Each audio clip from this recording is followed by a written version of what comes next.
Hi guys, welcome back to my channel. Should I just say that there is a visa out there for everyone? Dear applicant, thank you for your interest in traveling to the United States. This is to inform you that you've been found ineligible for a non-immigrant visa under section 214B of the US. Apply June 12th, July 21st, and August 8th, back to back. I didn't give them space like I was their regular customer. So guys, nobody should tell you that you can apply as many times. I want a man to interview me. Yes, don't give me that look like the opposite. I was like, what? Am I going for a 10 million naira contract? Or don't be looking down. It's not your boyfriend or your girlfriend that is testing you, or your lover or whatever. Please be professional. Look them directly in the eyeball. Like, there's this chemistry between boy and girl. I don't know. I did not say that. But my situation changed. My village people forgot me.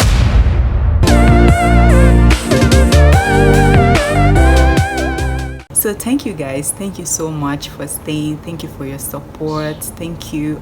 And if you're new to this channel, I love you. Welcome to my channel. Today we're going to be talking about the visa saga. Yeah, the visa maths. For the record, I applied 3 times. Can you imagine? And I was denied twice. And I'm going to be sharing with you my experience, what really happened, what I did in the first one, like the kind of questions that were thrown to me. And so we're going to, it's kind of like I'm going to be talking. So if you have a different opinion, or you have a different experience, or you have a similar one, please feel free to let me know in the comment section. So guys, let us go. I have a mini list on my phone which I am going to be looking at. So once in a while you see me bang my head, please forgive. I'm trying to do expo. The first thing you should do before thinking of appearing for a visa interview is to pay the SEVIS fee, the SEVIS fee. You need to pay that fee. Is a sum of $200 you need to pay to the US Homeland Security. You need to pay that amount. Usually you can't pay from Nigeria. Yes, it's either someone in the abroad helps you to pay that money, or you go to border, that Akoh bank there. That is the only place I know you can pay it, like within the kind of, I don't know if that one's still Nigeria, like that border. So that is the place you can pay that money. Before you can actually pay the service fee, you should have your service ID already. So if you get an admission, they are going to give you that ID. Your school is going to process it and send it to you. Even before your I-20 arrives, you can start making plans to pay that money. Another thing is you must have filled your DSC 160 form. That form, you don't want to lie in that form. Don't even try to lie. Don't lie. Tell the truth, nothing but the truth. So guys, you must have put in your details there, your date of birth, who is sponsoring you.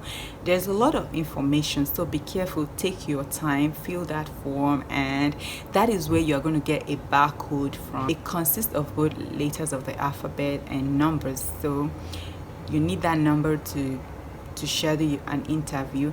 Right now it's only GT Bank that you can pay the visa fee. The visa fee is $160, but the thing is that you have to check the website to, like, the USA consulate embassy.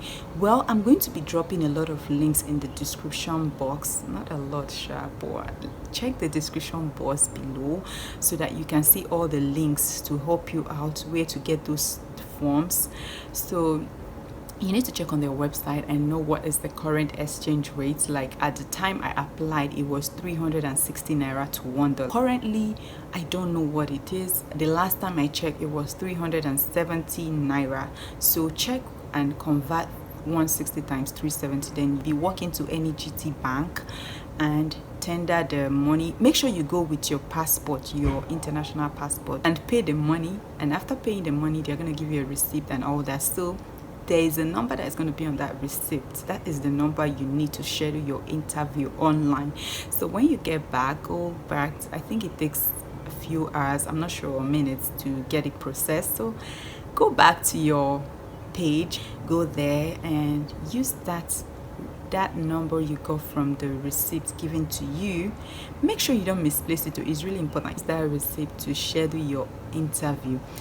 So this is where my story begins. I want to let you know, if you're going to schedule your interview, I will advise you. I'm not saying this is the best. Disclaimer, anything I'm going to be saying here is based on my opinion, my research, my experiences. So you can have a contrary view of what I'm going to say. So it happened that I'm filming this video on June 12th. This makes it 1 year I was denied the USA student visa. Yeah, exactly 1 year. I don't know when I'm going to upload this video, but I hope it meets you soon. So guys, on this day I went for my interview. I don't know exactly what time, but I know it's either, I don't know, but I think it's between somewhere 8 a.m. to 10 a.m. That was my first interview. I went for the interview in Abuja, Nigeria. If you get to that embassy, and you see people, oh boy, you will be discouraged. There's a lot of people. I came there, I was shook. Now, so all of us won't live in Nigeria. I went to Naira land. I read about what to expect on that day and stuff. So I kind of had an idea of what it was going to be, and I was already informed about those boys that will come running. You're supposed to stamp your passport. You're supposed to do this. You're supposed to clip it together. You're supposed to take another picture. This one is not good. They will be there, and they will all be hustling to get your attention so that you can come and photocopy something. Please and please don't listen to them. Just walk up past jejely, so that when you get to the embassy, when you get inside there and they need something from you, you can still run out. Make sure, but I'm not saying you should not prepare yourself. Make sure you pick all the required things. Sometimes, I had all the documents complete, but these people were running after me. They wanted me to just fall for something that I already have this, or they want you to attach something to. Don't attach anything. Just wait till you get inside. Chill, relax, because these people are going to milk you of your hard-earned money. So be careful of those people. That was how I packaged myself, and I got there. They will check you at the gate. Make sure you cannot go inside with your phones and all that stuff. Make sure if you are going with someone good, that person can help you hold them. But if you're not going with anyone, honestly, I don't know how you would do it, but I went with people on the 3 occasions. And the thing is that as we were going, there were a lot of people. When I arrived, try to go very early, go an hour ahead of your interview time, so that you can get settled. A lot of people will be, even people that their interview is maybe 12 or 11 or 10, they're already there by 6 a.m. or 6:30 a.m. So please go very early, so that you can get settled, calm your mind down and all that. So guys, that was how the whole thing happened. And I got there. To go inside, there were a lot of people. There was a very long queue, so I had to join patiently, and that was how the screen does the first one. After that, I think you join another one. You go inside, they will check your body, remove your belts and stuff like that. If you have chains, just avoid chains and some other things. If you can wear, for the ladies, if you can wear something that doesn't require you to wear a belt, please do, so that you don't have to be removing your belt and all that up and down. They will scan you. They will scan you and screen you, so you will now go inside. After that, again, I think they'll just prepare your mind that you're going to be joining a lot of queues, a lot of them, about 5-4 queues. I don't know, but just prepare your mind. Sign that one. Then we got inside, and you have to do your biometrics, take your thumbprint and all that, and then you're ready to be called for the interview. There are a lot of visa officers in different counters, so they're gonna call on you next, and then you will go to, and they will decide your fate, whether you are going to be given or not, whether it's going to be a rejection or denial. They called on me, and I went.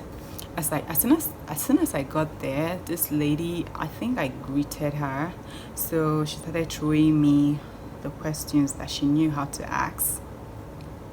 I think on my first interview, this was what, like, she asked me, why am I studying this course? I think, why am I going to study this course? And she asked who was sponsoring me, like who is funding me, and she asked for evidence of funds. So please, like, this funding is another big issue. If you have, if let's say your school fees, like everything you need to pay is $10,000 on your I-20 for my 20, please try to show at least 1.5, like 1.5 times of what is supposed to be. Take for instance, you're supposed to show a $10,000. Please, if you can show a bank statement that has up to $15,000 or $20,000 or more than that, please, it's safe. Let it not just be that it's 10,000, just to be safe. I'm not saying this is correct or not, but to be safe, if it's showing 10,000, if you can show 20, please show it, like times 2 of that. But usually you're supposed to show what will be enough for you that first year. And if you have a funding from your school, perfect, like that will help you and all that. So they asked me who is funding me. I replied, and they asked me for bank statements. I showed them and blah blah blah. I did everything.